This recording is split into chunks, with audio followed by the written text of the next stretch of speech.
Bersa was founded in the mid-1950s by Italian immigrants, and the name Bersa incorporates portions of each of its founders' names: Benso, Bonodomani, Ercole Montini, and Savino Caselli, all of them mechanical engineers. Montini worked for Beretta in Italy. Bersa's early efforts at building firearms met with little success. Bersa, however, is currently one of the largely privately-owned corporations in Argentina. It produces, among many handguns, the very popular Bersa Thunder 380 and the Bersa Thunder 9 pistols, and the ultra-compact series of the Thunder, chambered in 9mm, 40 Smith & Wesson, and 45 ACP.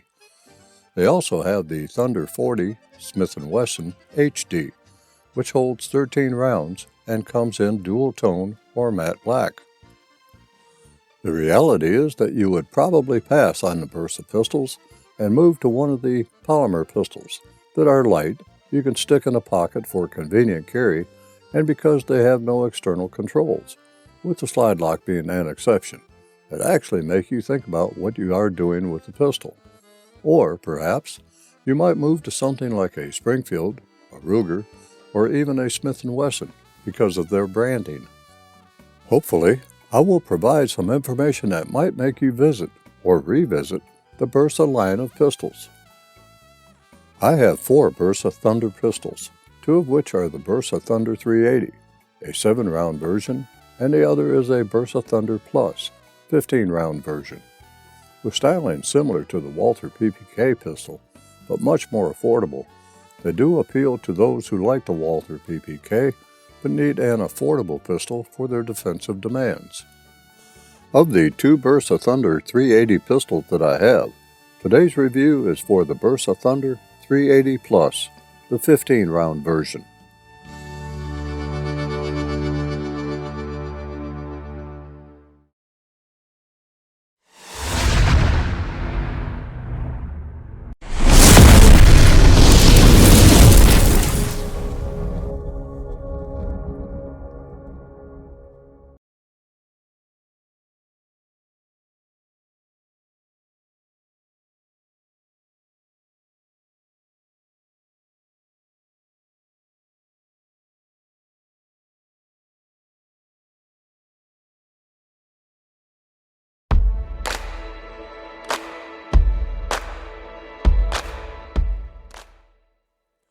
The Bersa Thunder 380 Plus is a simple, fixed-barrel blowback design that is common to pistols of the 380 caliber. The width of the pistol is 1.35 inches at its widest point, the height is 4.9 inches, and the length of the pistol is 6.6 inches. According to Bersa, the pistol resides in the subcompact classification. The 3-dot sighting system is adequate for combat work, and both front and rear sights are drift adjustable for windage. Plus, the rear sight is screw adjustable for fine windage adjustment. The Bersa is a definite point-and-shoot interface between you and the bad guy. However, its accuracy at combat distance may surprise you, as you will see in the range segment. The top of the slide is textured and rounded, and that helps in the concealment factor. However, the front of the slide exhibits a few sharp edges on the flat portion. The left side only slide lock lever is reached easily with the thumb or forefinger. The left side only slide mounted thumb safety decocking lever allows you to not only decock the firearm safely, but also allows you to place the firearm into a safe condition, which disconnects the trigger. The slide lock and safety decock levers are, however, stiff and require a definite action on your part to operate them. This is an action that I prefer not to take with a loaded pistol, at least not with the Bersa 380, although I do use the safety decocking mechanism on pistols like Sig Sauer and Beretta. To decock the hammer, the safety decock lever is pushed fully down to the safe mode. The safety decocking lever operates similar to the Beretta 92 series, in that the lever must be pushed forward and up for the pistol to fire. This places the pistol in double action mode. Personally, and with the Bersa 380, I prefer the tried and true decocking method that I have used for many years with the 1911 pistol, rather than use the safety decocking mechanism. Note that even if you manually decock the pistol, the hammer does not rest against the firing pin, ensuring that the hammer does not fire the pistol even when dropped on the hammer. Essentially, the hammer is positioned at the same place when the safety decocking lever is placed in the safe and decock position. As I mentioned, when I carry the Bersa, the hammer is lowered manually with a round chambered and the pistol in fire mode. At this point, the pistol starts out as any revolver with a heavy double-action trigger pull. The double-action trigger pull weight is 8 pounds 11.3 ounces with a 5-pull average. We're relatively smooth with no stacking. Once fired in double-action mode, the pistol is now in single-action mode. There is some take-up until the hammer drops and very little over-travel is detected. Trigger reset is very short and fast. Subsequent single-action shots are very possible. There is a staging point that you can feel in double-action mode, although it cannot be felt. That is to say, that the trigger pull does not lessen in tension. There is just a small bit of distance that can be sensed when the trigger reaches a certain point in the pull stroke that indicates that only further pulling of the trigger a short distance will release the hammer. It's a feeling that comes with practicing with the pistol. I can sense when the hammer is in a position where it is about to fall. It just takes a bit more pull to get to that point. Again, that comes with practice and understanding what the pistol is telling you. The trigger pull weight in single action mode is 2 pounds 9 ounces, which is comparable to any other box stock pistol on the market. There is a little take-up and the trigger brake is slightly spongy, but not too spongy to warrant a trigger job.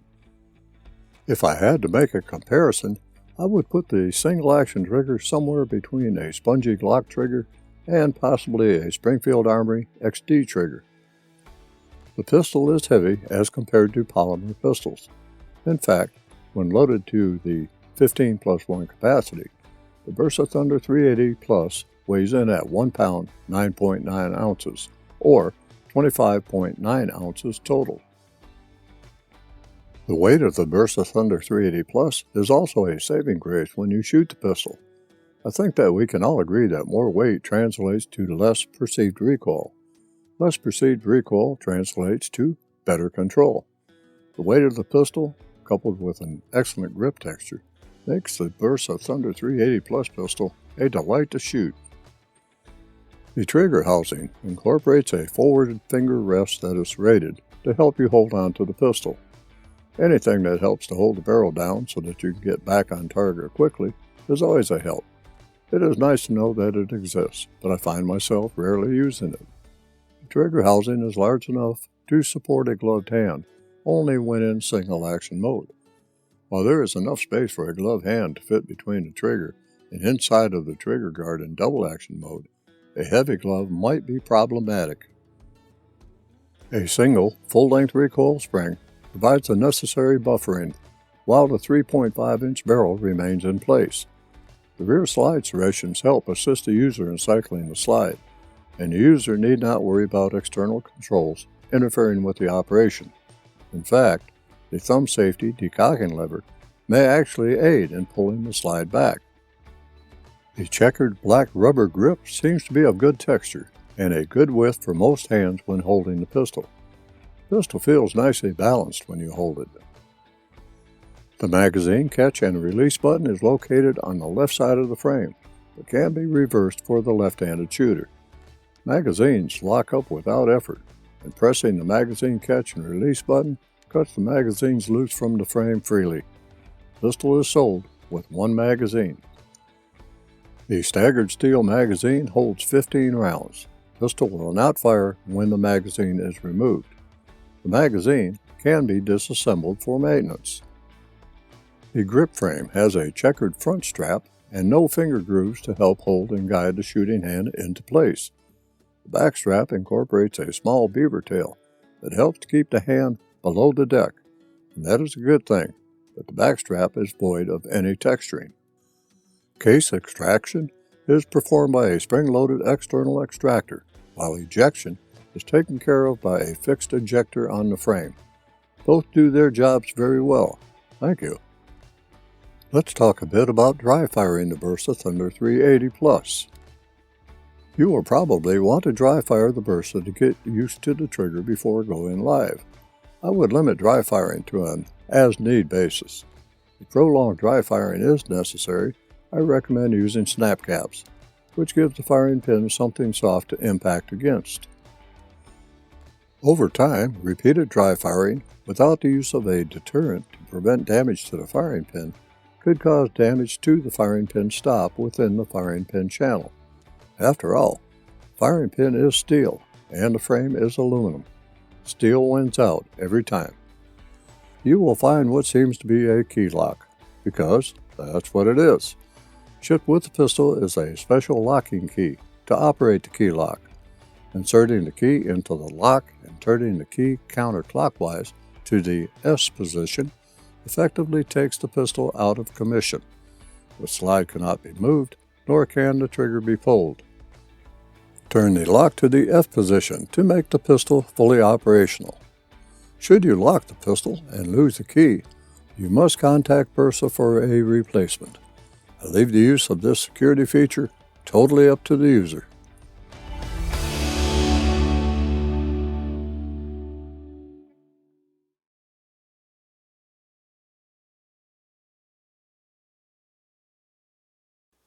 While I am not going to discuss cleaning methods, as I leave that task up to you, the takedown and assembly of the pistol are worth presenting.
Perform a function check by first pulling the trigger without a magazine inserted.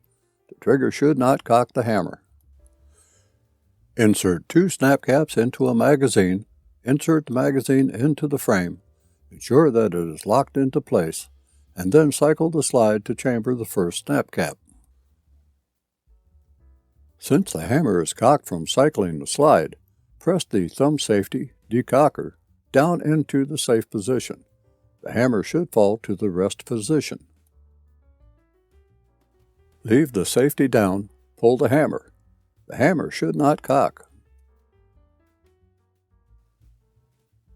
Push the safety lever to the fire position. Pull the trigger. The pull of the trigger will now cock and release the hammer. This checks the double action mode. With the thumb, cock the hammer. The pistol is now in single action mode. pull, and hold the trigger. The hammer should fall. Cycle the slide with the trigger pulled fully to the rear. The first snap cap should be extracted and ejected. Slowly release the trigger. You will now feel the single action reset point. Fully release the trigger and cycle the slide one more time. The snap cap will again be extracted and ejected, and the slide will lock back on the empty magazine.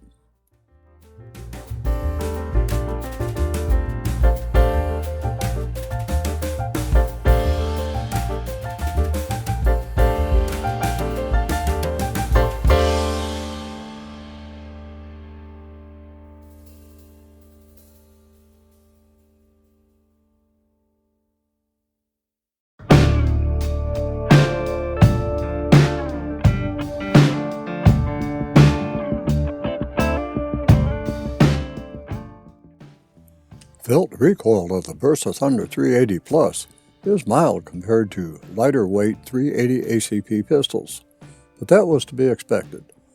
The pistol has excellent ergonomics, and from a combat standpoint, it also has excellent accuracy. The Bersa Thunder 380 Plus has second strike capabilities. If, for some reason, a cartridge does not fire, pull the trigger again. If it fires, the pistol remains or moves into single action mode. If it does not fire, take corrective action. I'll note what ammunition I am using as I progress through this session. I had ordered 2 magazines to complement the 1 magazine received with the pistol. These are factory Bersa magazines, and issues using them are not expected. So, grab some popcorn and laugh amongst yourselves while I finish up this short show. Yes, I did say short show and not that other show, of my lack of prowess with the Bersa Thunder 380 Plus.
The Bersa Thunder 380 is based off of the incredibly popular Walther PPK, and the 380 Plus builds off of the inherent concealability with a 15-round magazine.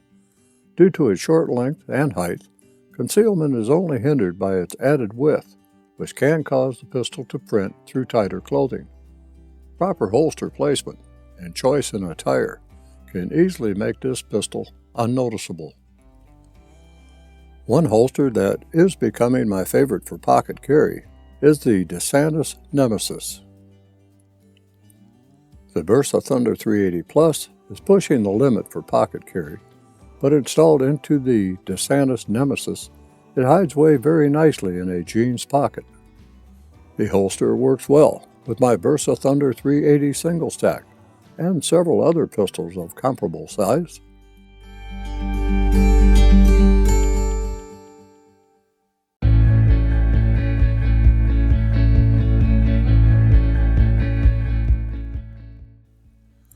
My only issue with the Bersa Thunder 380 Plus is the safety decocking lever.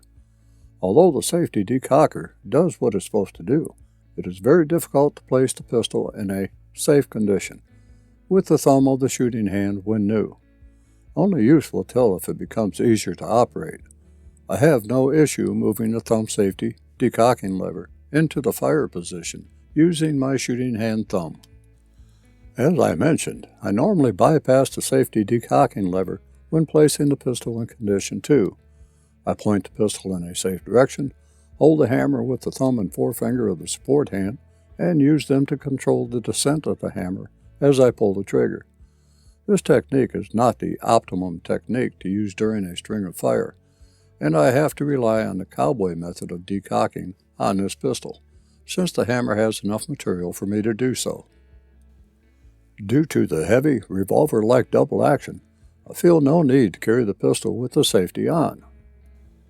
The Beretta heritage can be found in the Bersa Thunder 380 Plus pistol, due to the fact that one of the engineers who helped design the pistol was a Beretta engineer. Although prices have increased since their introduction into the U.S. market, they are still a good value for the price. This pistol's build quality exceeds the expectations that are implied by the pistol's low cost, especially in its tight tolerances between the frame and slide. The Bersa Thunder 380 Plus pistol is not for the lazy or for those who simply want a point-and-click interface and instant gratification. Each external control has a purpose, and it will take a person who is willing to master those controls without a conscious effort, although the controls do take some physical effort to use them. One of the first things that I have to ask myself when looking at and possibly purchasing a handgun is would I actually carry the thing? In the case of the Bersa Thunder 380 Plus, the answer would be yes. I have, and would again, if the situation calls for it. Well, once again, I have come to the end of a review. I hope that you found this one informative enough to check out the line of Bersa firearms. Until we meet again, and I know that we will, stay safe out there.